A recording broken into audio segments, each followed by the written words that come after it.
안녕하세요. 저출산 문제에 이어서 고령화를 얘기할 수밖에 없는데요.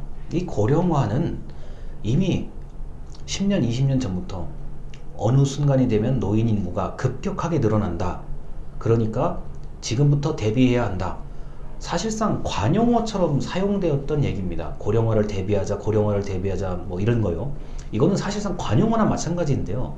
앞으로 이제 10년 뒤, 2030년 가량, 그리고 2035년부터는 노인 인구가 엄청나게 늘어납니다. 지금의 어떤 노인 인구도 많다고 하는데 그것을 완전히 뛰어넘는, 그러니까 거의 슈퍼 노인?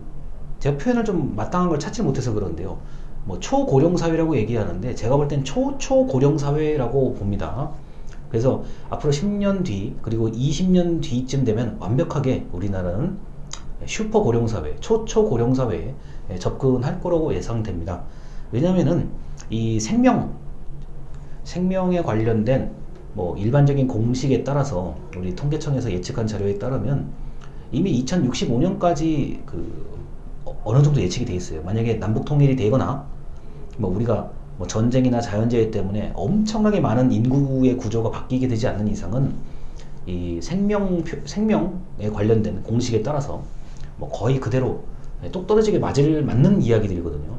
그런 공식들이 맞는다고 봤을 때, 그리고 엄청난 변수가 없다고 봤을 때 우리나라는 초초고령 사회에 들어갈 것이라고 봅니다. 자, 이렇게 될 때 이제 가장 이제 문제가 되는 거는 이제 노동을 하는 세대요. 예를 들어서 우리가 뭐 20살부터 고등학교를 보통 19살에 졸업한다고 가정하고 20살부터 돈을 벌기 시작했을 때 그 세대가 노인을 부양해야 되는, 어쩔 수 없는, 어떤 식으로든 부양을 해야 되는 그 세대이기 때문에 20살에서 50살까지의 약 30년간에 들어가 있는 청년층과 장년층이, 우리가 굉장히 듣기가 불편할 수도 있지만 70세 이상을 기준으로 사실 일을 하고 싶어도 마땅히 할 일이 없어요. 제가 보기에는요.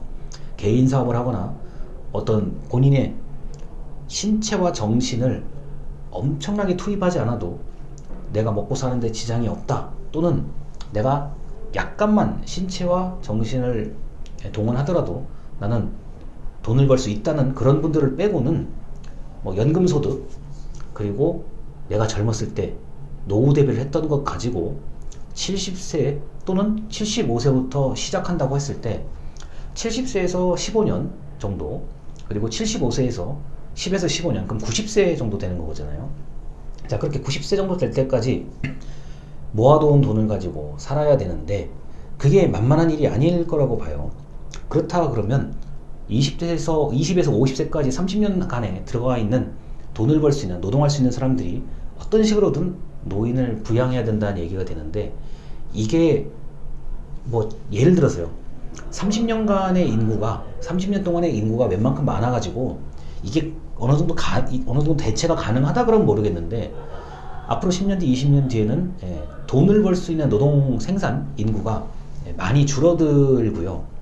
특히 0세에서 20세까지 우리가 뭐 아무리 어쩌고저쩌고 해도 자녀 교육에 열성적인 사람들이기 때문에, 자, 자녀 교육도 시켜야 되고, 그리고 자, 어떤 식으로든지 노인을 부양해야 되고, 그럼 남는 게 별로 없을 거라고 봐요. 자기 자신에 대해서 남는 게 별로 없을 거라고 봅니다. 그렇게 되면 고령화에 완벽한 덫에 빠지게 된다는 거거든요. 뭐 이건 뭐 누가 뭐라 그래도 제가 달리 표현할 길이 없습니다. 완전히 덫에 걸리게 되는 상황인데, 뭐 그렇다고 뭐 다른 뚜렷한 대책이 없거든요.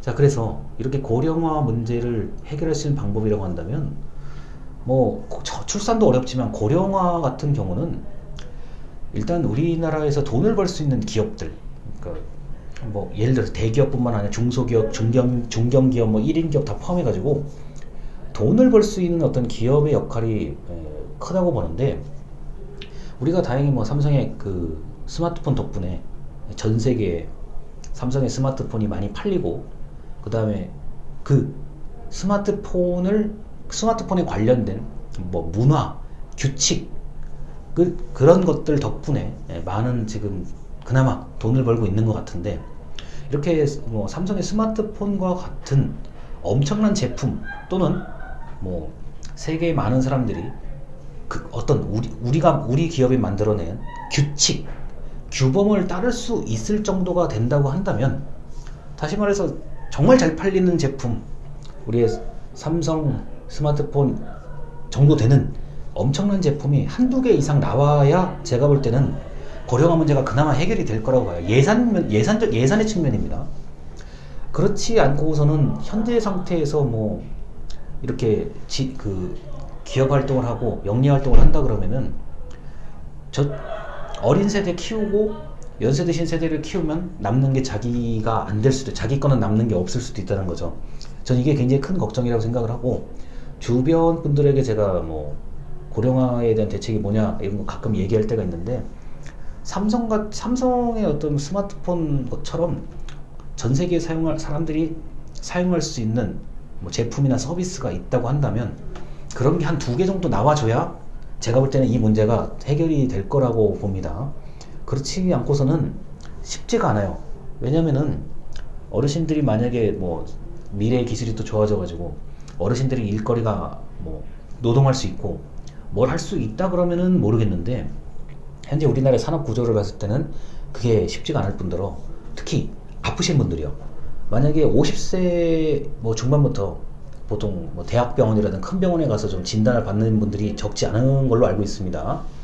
그래서 그렇게 아프신 분들이 50대 후반부터 아프면은 뭐 그다음부터는 계속 그걸 유지하는 정도의 수준에서 이제 가야 되는데, 자 50대 후반부터 아프다 그러면은 60대 초반, 중반, 60대 후반, 70대 초반 전부 다 아픈 분들이 적지는 않을 거예요.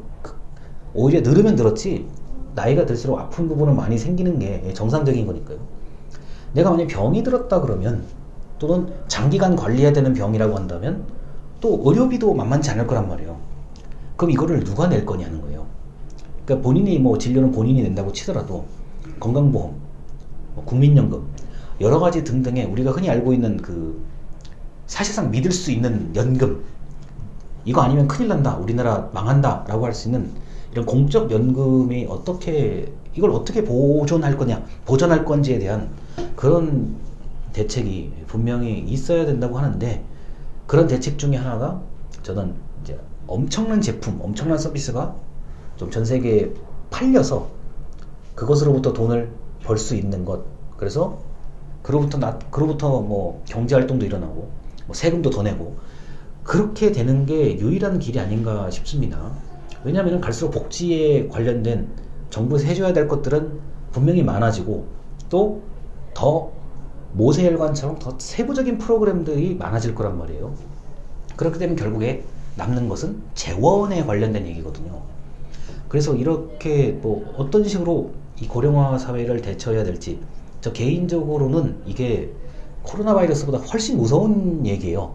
왜냐면은 뭐 저도 그렇고 이 영상을 보시는 분들이 있다면 어차피 나이가 같이 들어가는 거잖아요. 만약에 이 영상을 보시는 분과 제가 나이가 80이 됐을 때 대한민국이라고 한다면, 앞으로 그렇게 길게 남은 미래도 아닙니다. 2065년쯤 되거든요. 그때쯤 되면은 노인의 인구가, 뭐 80세 이상의 노인의 인구가 약 800만 명 정도 돼요. 우리나라 그때 인구 한 4,500만 명 되거든요. 4,500만 명에서 800만 명 정도가 이 노인이라고 80세 이상의 노인이라고 한다면, 이거는 제가 볼 때는 답이 별로 없어요.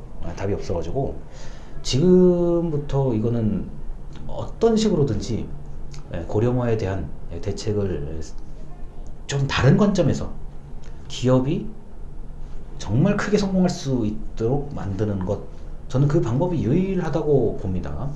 뭐 제 얘기가 좀 여러 가지로 앞뒤가 안 맞는 부분이 있을 수도 있는데 참고로 들으셨으면 좋겠습니다. 감사합니다.